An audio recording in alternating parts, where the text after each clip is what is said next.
So Arnett Gardens Football Club, the Junglies, are into the grand final of the Red Stripe Premier League after taming the already humbled Lion in them own den.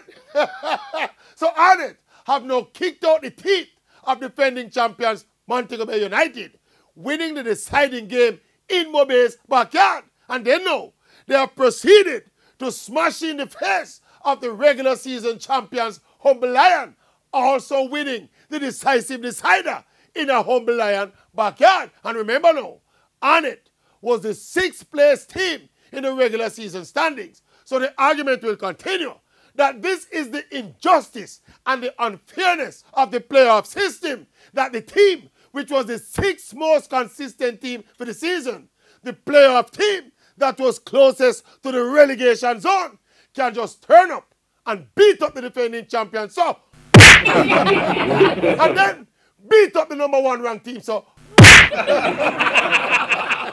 but that is not Arnett's fault.